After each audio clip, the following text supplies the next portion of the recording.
We need moments of joy during these challenging times. In a political environment where nihilism, isolation, and cruelty are abound, we know that the best remedy is care and community.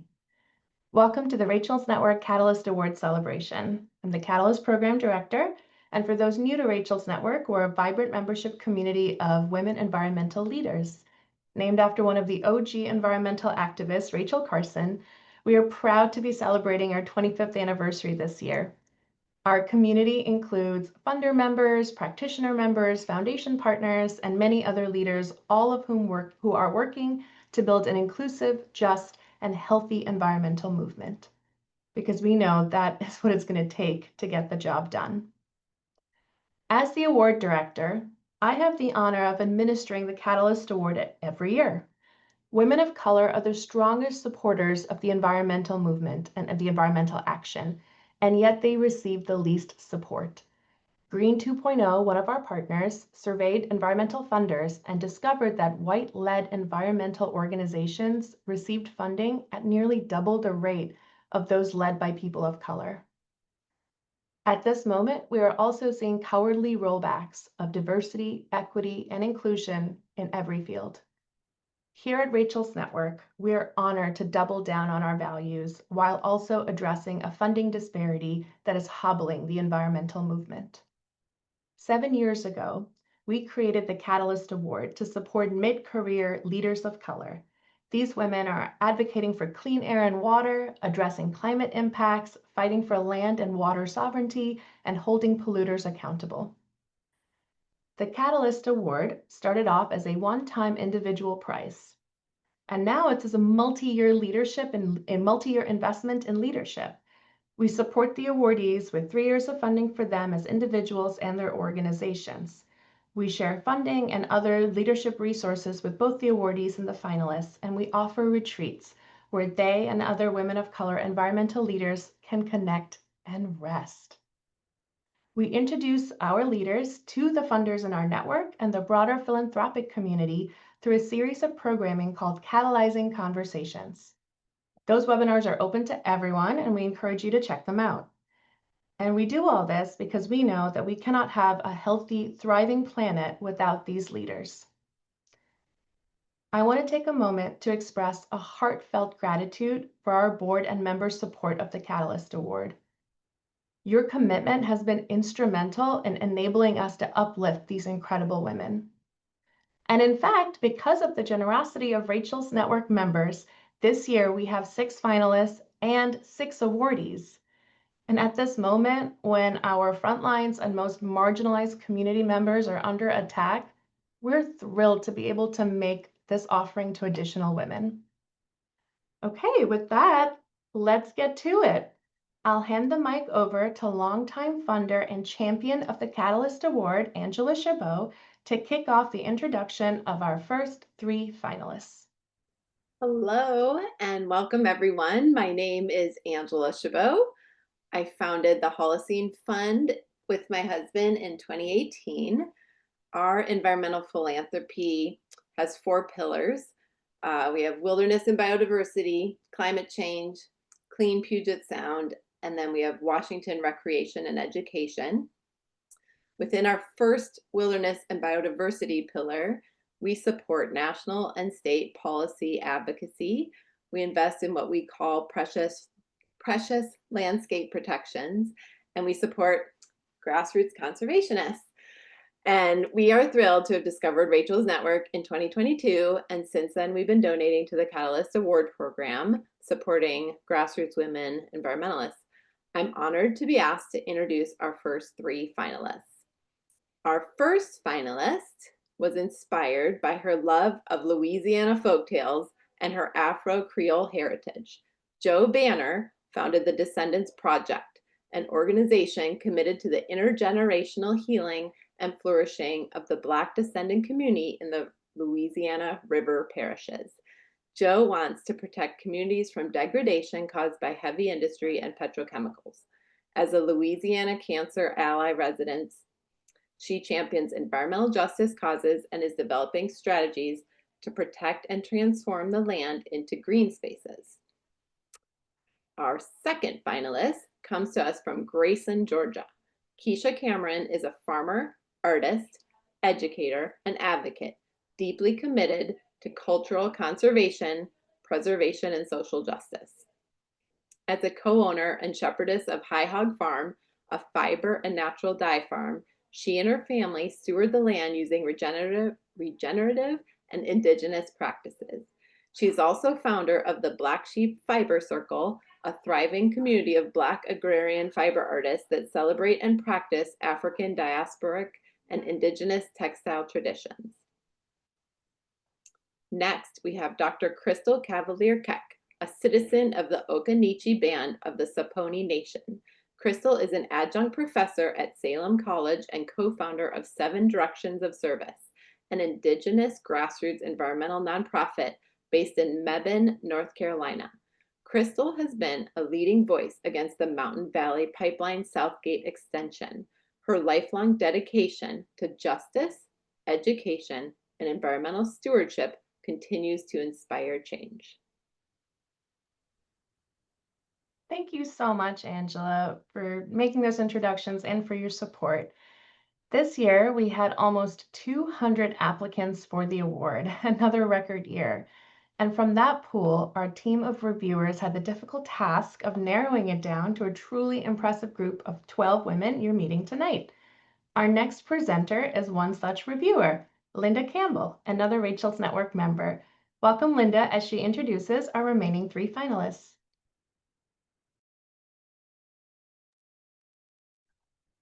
Thanks, Sharia. Yes, I am Linda Campbell, and I've been a member of Rachel's Network since the very earliest days, and have always loved the work that we do. But I have a mixed race family, and so diversity has always been one of my highest values in the work I'm involved with and also the things I fund.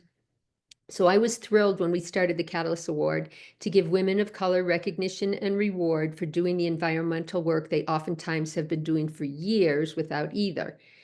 I'm grateful to each of the applicants for doing their amazing work, and I'm honored to be able to read about each of you as a reviewer. Our 4th finalist is Shilpi Shotre, and Shilpi is the co-founder and president of Counterstream Media and host of A People's Climate. With over a decade of experience in environmental policy, communications, and grassroots organizing, Shilpi has led global campaigns on plastic pollution, challenged corporate greenwashing, and built platforms that shift power back to communities most impacted by pollution and the climate crisis. Her work and commentary have been featured by NPR, Al Jazeera, BBC, and the New York Times. Our 5th finalist is Desiree Fontenot. She's the co-director of A Movement Generation, Justice and Ecology Project. She's a leader on land justice movement building, regenerative land stewardship, curriculum design, and ecological education. In 2022, Desiree led the process of movement generation with Sogore Te Land Trust to rematriate 43 acres of land in the East Bay. As a descendant of Louisiana sharecroppers, she's committed to land-based healing and liberation. Our 6th finalist is Marnice Jackson. Marnice is an environmental and climate justice activist, advocate, trainer, and educator, and a mother of 2. She's the inaugural and first Black woman executive director of the Midwest Building Decarbonization Coalition. Marnice is on the board of the U.S. Climate Action Network and was appointed council member to Governor Whitmer's Michigan Council on Climate Solutions. Thank you so much, Linda. Let's take a moment to celebrate these amazing finalists. Using those Zoom reactions, type your favorite celebratory emojis in the chat and show some love and appreciation for these leaders. Fabulous. We're so thrilled to have you in community with us, and we're so excited to get to know you more and your work more and uplift you on all of our platforms and with our members. And this is not the last time you'll hear about our finalists, so we are going to shine a light on these women on our social media platforms. Be sure to follow us on Instagram and LinkedIn to learn more about them and the organizations they lead. We support and uplift them because true progress can only be made by addressing these systemic barriers together. Here at Rachel's Network, we've embraced the tenets of trust-based philanthropy, as you've heard from both Angela and Linda, and the Catalyst Award is one of the ways that we live into our values. At its core, trust-based philanthropy is about redistributing power systematically, organizationally, interpersonally, and on a practical level, this means multi-year unrestricted funding, streamlined applications and reporting, and a commitment to building relationships based on transparency, dialogue, and mutual learning. It also means a commitment to participatory grant making. So after the initial review process, applications went to the selection committee, a cohort of women entirely composed of former Catalyst awardees and finalists themselves.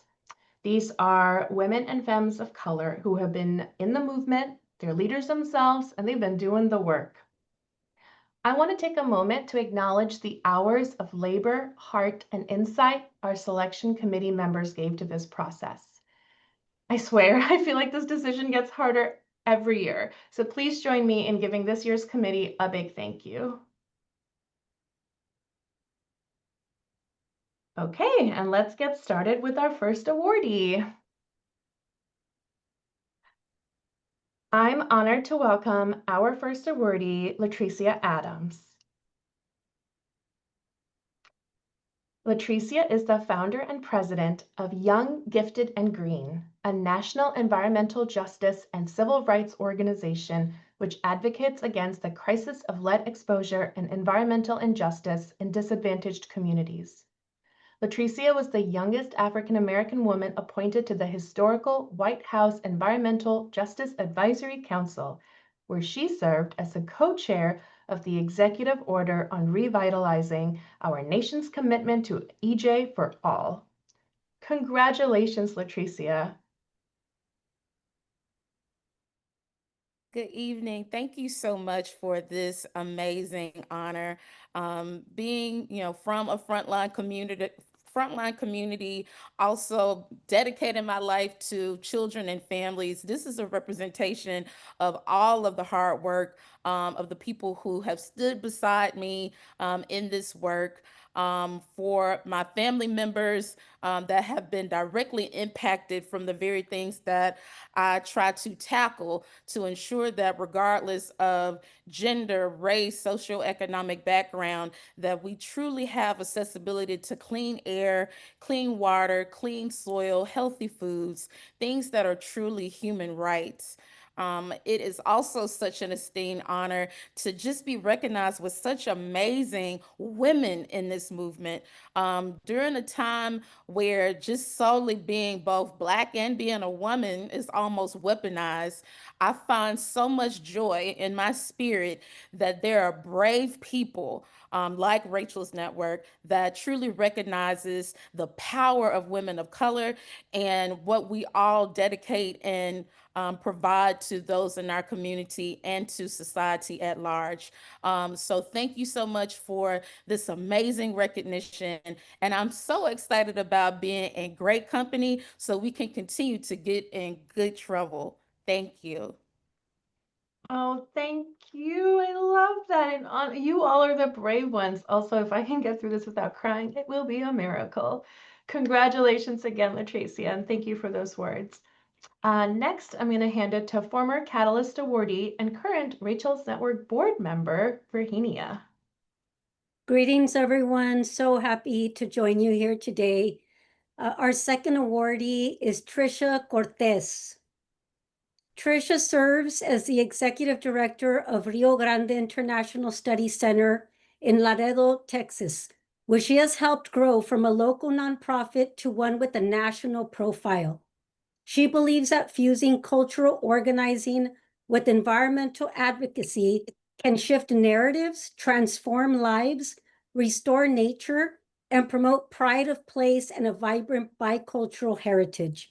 She has led advocacy efforts involving the border wall, ethylene oxide, and single-use plastic bags, and is committed to coalition building and grassroots organizing. Congratulations, Trisha.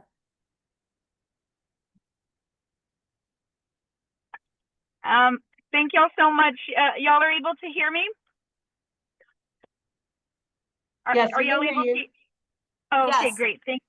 Thank you. I'm here with my 9-year-old son Max, and is one of the reasons why I do this work, and I feel so inspired to do it.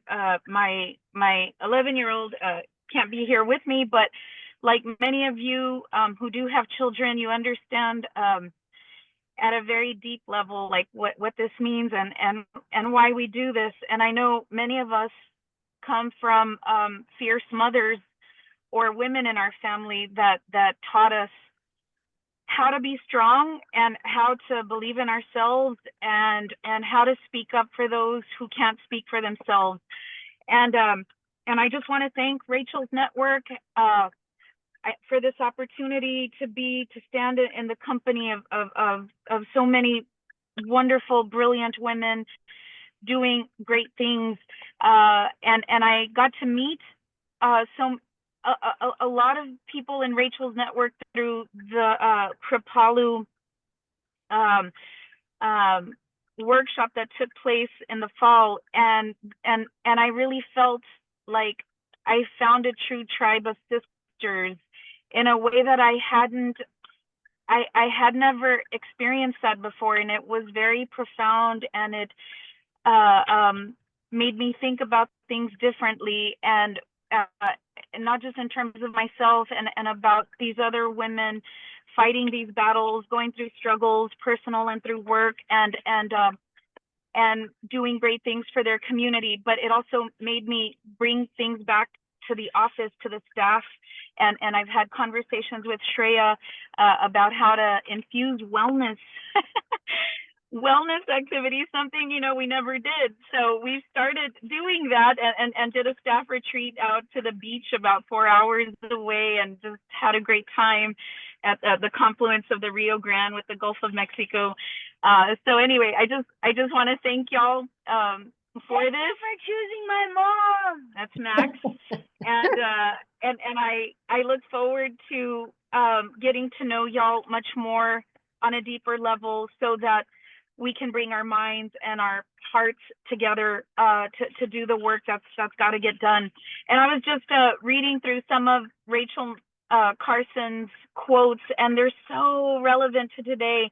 And she has many amazing quotes, and there were just a couple of short ones that stood out for me that I wanted to read out loud of this brilliant woman who herself was shunned for the work that she was doing and who she was going up against, and they were really cruel to her and really tried to discredit her, but her work and her brilliance have survived all of that and transcended that. And she just, she one of her quotes is, "In nature nothing exists alone," and another quote is, "But man is a part of nature, and his war against nature is inevitably a war against himself." And I feel like that's really powerful. And the last quote I wanted to just read aloud from her is how we must return to nature to restore ourselves, and we must have a healthy environment in order to do that. And she wrote, "Those who contemplate the beauty of the earth find reserves of strength that will endure as long as life lasts. There is something infinitely healing in the repeated refrains of nature, the assurance that dawn comes after night and spring after winter." So this moment is kind of like a spring. So I want to thank y'all very much for being a part of this. Oh, thank you. And thank you for bringing those beautiful words into this space. The retreat that Tricia was talking about, I just put a link in the chat. It was our inaugural wellness and restoration retreat that we actually partnered with the Tides Fund to support women of color getting together in caring for each other. So we're hoping to do that again next year. And if that's something you're interested in supporting, just let me know, because it truly was a magical gathering. So thank you again. Okay, our next presenter is an inaugural Catalyst awardee herself, Juliana Pino. She'll introduce our next awardee. Thank you so much for holding this space, and I think for being such an example of how trust-based philanthropy doesn't just end at our projects, but is really about the people, trusting the people to make decisions with their resources about themselves, trusting us to prioritize wellness and care, trusting us to show up in values when your confidence in us is extended. So I just want to lift up, this is such an important example of the kind of funding we need to keep seeing for leaders on the ground, not just for the broader community, but for individuals who are sacrificing so much to do this work. And you all know the sacrifices that we've all gone through. I think the other thing I wanted to lift up in introducing this person, I've had the great honor of witnessing the incredible reach of Viviana Moreno's work, and want to say that there's a quote by Gloria Anzaldúa that says, "Caminante no hay puentes, se hacen puentes al andar," and Bibi really embodies the spirit of creating the bridges through action every day, making bridges where there are none, creating bridges with the materials around, and truly reaching for people and creating transformation in community. Viviana Moreno is not only a senior food justice organizer with the Little Village Environmental Justice Organization, she is also a co-founder of La Villita Farm, a former Superfund site transformed into a park after 15 years of community organizing. Viviana is also a founding co-owner of Catatumbo Cooperative Farm, a worker-owned immigrant and LGBTQ-led farm on the south side of Chicago that provides Mesoamerican and South American crops to Greater Chicago. Currently, she advocates for Spanish language agricultural education and certifications in the city of Chicago. Congratulations, Viviana. Felicidades. Truly, so glad that you're here.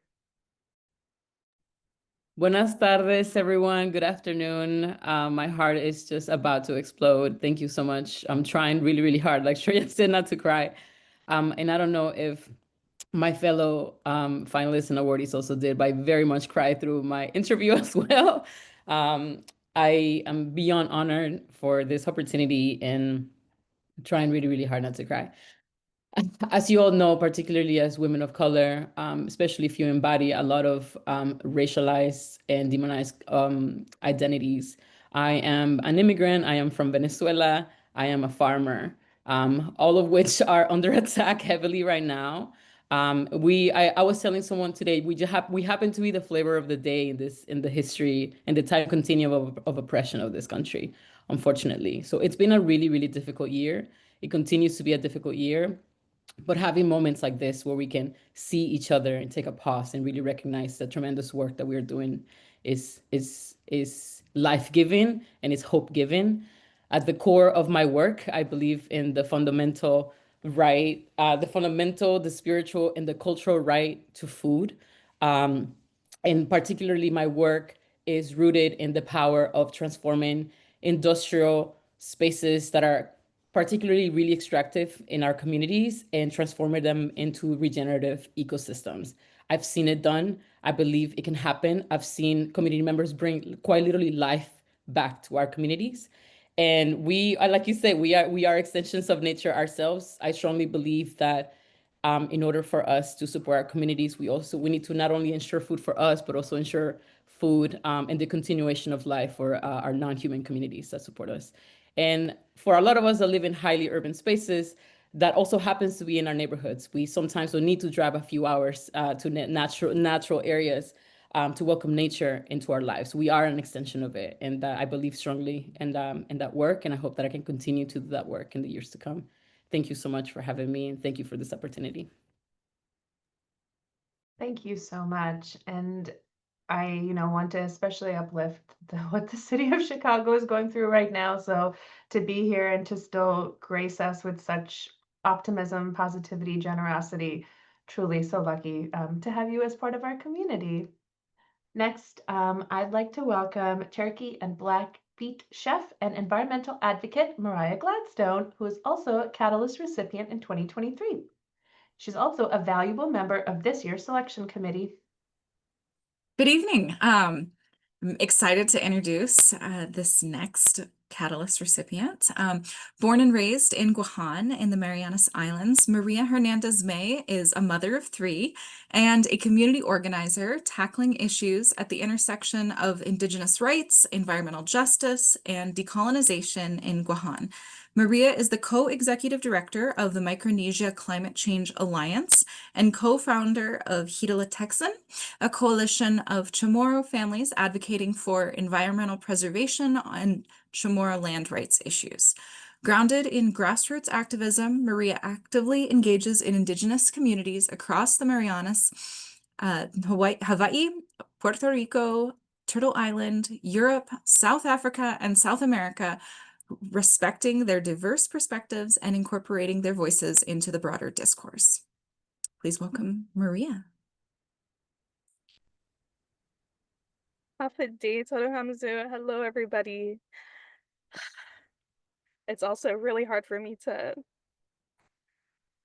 fight those tears back as well. It's just, I think anytime you get women, strong women leaders in a room together, we can make waves. And I just feel deeply honored, really feel so grateful. I feel like every time there's a community organizer being honored in the work that we do, that there are ancestors, thousands of ancestors behind us who have paved the way for us to be able to continue this work.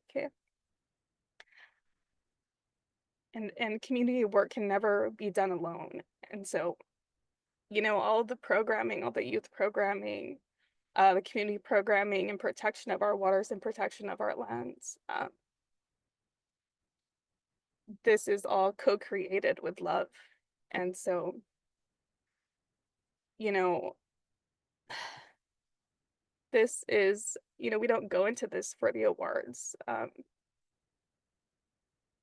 feel like we really, in Guahan in particular, in the Marianas, a lot of the work that we do really is tied to our very survival, with our lands being contaminated. We have, you know, a threat to our aquifer right now with a 700-acre firing range complex that's being built above our sole source aquifer, and this provides our community with up to 85% of our drinking water. And so just to represent the Marianas in this network means a lot. It means that you know, it can feel really isolating to be part of a you know, a smaller archipelago, but to know that we're within a larger network of people who support land justice and water justice. You know, that is, solidarity is key. Solidarity is key in making this work possible.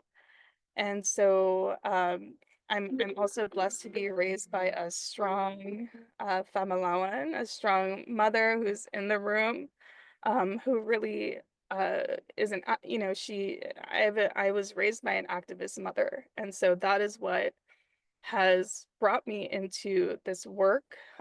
She taught me the importance of standing for our land. She taught me the importance of and the sacredness of our native forests and of our culture. And so just want to shout out my mom for all that she's done to just really instill those values in me. And I'll just end by sharing a Chamorro value that really centers me and grounds me in this work. We have a value, a Zuda, you know, help, but there's another value, Kudi. And a Kudi means not only to help, but to catch. And we need to be here for each other, help to catch each other in times of need. And I feel like this is what will really create change and make waves in our communities, is that community care, that collective care. And that's been a big part of the organizing work that my group, Micronesia Climate Change Alliance and Hita Texan, a big part of the work that we do in Guahan is generative care to keep our this work sustainable. So Sitos Masi to Rachel's network, we're so grateful. Sending love to my team, to my family, and just really honored, deeply honored to be here today amongst such strong. I feel that I felt the energy in the room the minute I entered, and I'm just really grateful to be part of this space. Sitos Masi. Thank you so much. And just thank you for those beautiful words and for reminding us about the importance of solidarity across that distance and to not forget our siblings and essentially the far off parts of the American empire. So, we're so grateful for the work that you're doing out there and we're excited to continue to support it. I am excited to announce our next presenter from the Aleut community of St. Paul, Marissa Merkulieff, a 2024 Catalyst Awardee and also a member of the selection committee this year. Thank you, Shreya. And I get to introduce a fellow Islander, so I'm always excited to do that. Heilani Sonora Pale is a prominent Native Hawaiian activist, educator, community leader, deeply involved in advocating for issues affecting Hawaii lands, water, and Indigenous people. She serves as a spokesperson for Kalaui Hawaii, a grassroots initiative for Native Hawaiian self-determination and self-governance, all things very close to my heart as a fellow Indigenous person. On the most northern Hawaiian island, we're in the Bering Sea, but we like to call ourselves the most northern Hawaiian island since we're right up. Heilani, welcome. Thank you. Mahalo nui. I did write a few words. I'm deeply honored to receive the Rachel's Network Catalyst Award, and I commend those who started this fund and who saw the need to support women like myself in our various interconnected struggles for environmental and social justice.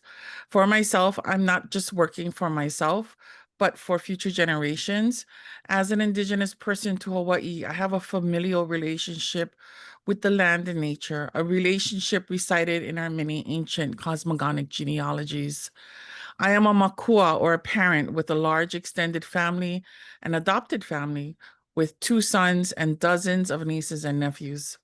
But in my work, I also have a familial relationship to those I stand with, my colleagues who call me brother or sister. In my culture and in our activism community, the young people call women of my age auntie as a sign of respect and affection. This approach to environmental activism from a familial approach speaks to the interconnectedness of all life. As a water protector, I see this truth every time I step out to the street to hold a sign or stand with others in ceremony. Water is not only essential, it is unifying.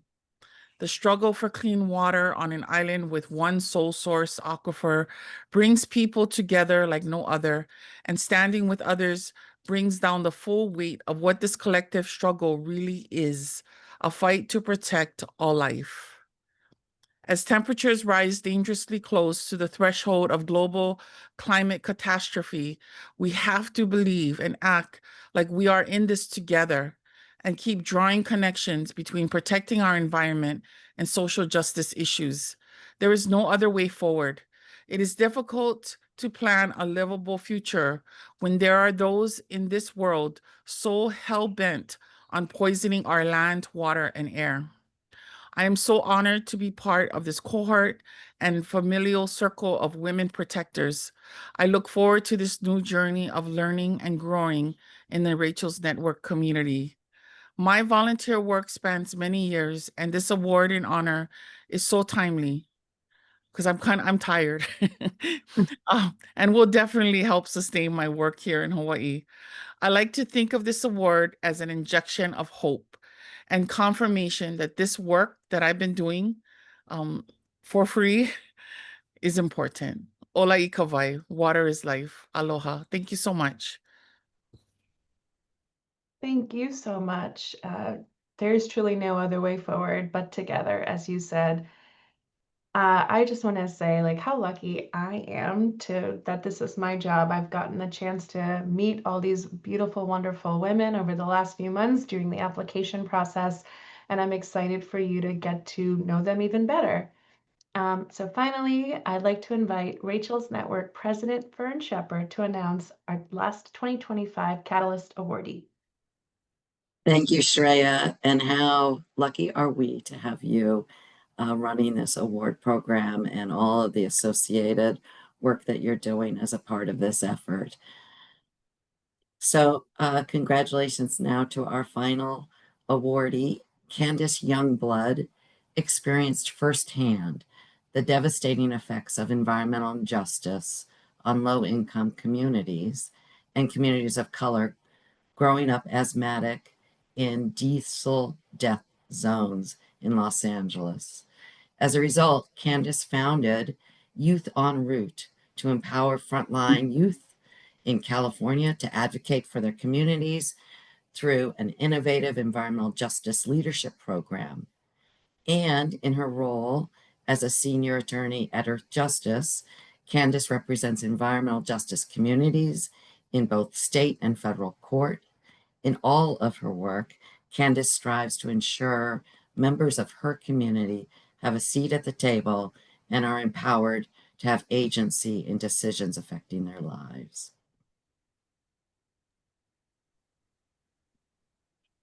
Thank you, Fern, and thank you to Rachel's Network and to the Catalyst community. I've always been a very big dreamer, and I firmly believe that that has taken me a very long way. And I have never really wavered in my mission to fight for frontline communities like my own. But this year has been really hard for dreaming.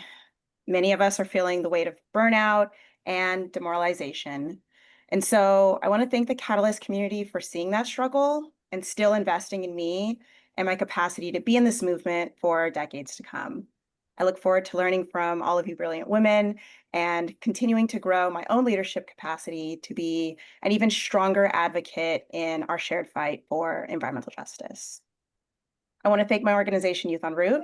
The work that we do together is some of the most meaningful work of my career. A little over a month ago at our annual Seeds of Change Summit at UCLA, seeing people from frontline across California daring to dream and turning those dreams into action gave me life. I also want to thank my colleagues, clients, and partners at Earth Justice. You have shaped my advocacy in profound ways, and you keep me grounded in the why of this work, that everyone has a right to breathe clean air, regardless of their zip code. And lastly, I want to thank my parents, whose experiences made me the environmental justice advocate that I am today. And I'll close with words from Toni Morrison. These are words that I have come back to many times this year. Those words are, "You will be in positions that matter, positions in which you can decide the nature and quality of other people's lives. Your errors may be irrevocable. So when you enter those places of trust or power, dream a little before you think. So your thoughts, your solutions, your directions, your choices about who lives and who doesn't, about who flourishes and who doesn't, will be worth the very sacred life you have chosen to live." The forces we're up against know that despair is a powerful strategy, and they want to keep us demoralized and overwhelmed. But we can and we will win. And to win, we must be sure to dream a little before we think. Thank you. Thank you, Candace, for all that you just shared. And I just will add that I think for us to win, we need to be together. We need to think of ourselves as a community that works together, whether we're funders, whether we're advocates, no matter what our role is. Poets, scientists, dreamers, journalists, all of us are needed for us to win. I want to thank, a heartfelt thank you to everyone who participated in this process to get us to these 2025 awardees and finalists. Those include the reviewers of applications, the selection committee members, And how grateful am I that I didn't have to be in that role. I think it's the hardest job every year, as Shreya said.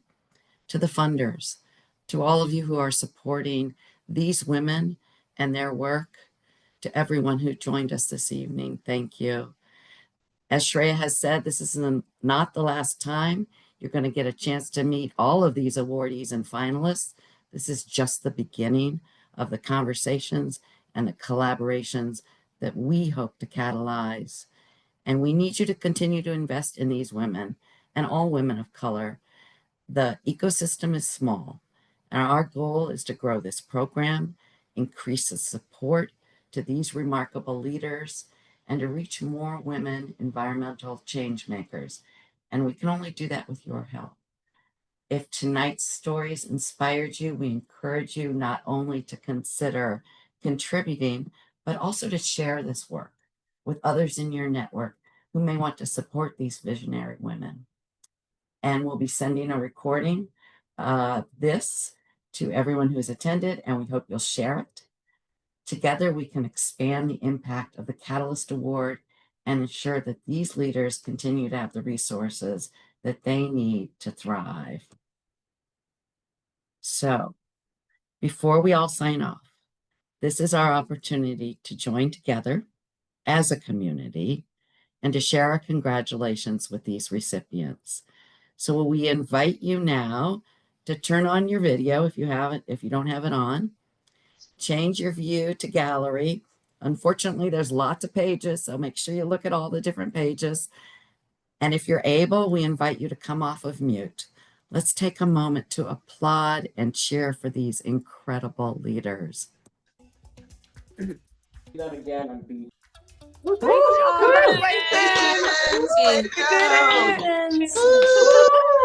Congratulations. Congratulations to all of you. Congratulations. Keep shining. Keep shining. Yes, sir. Yeah. Yes, sir. Oh, what beautiful faces. It's so good to see everyone. Thank you for joining Wonderful. us. Thank you all for being here. Thank you for joining us. Stay in touch. Stay in touch with all these wonderful leaders.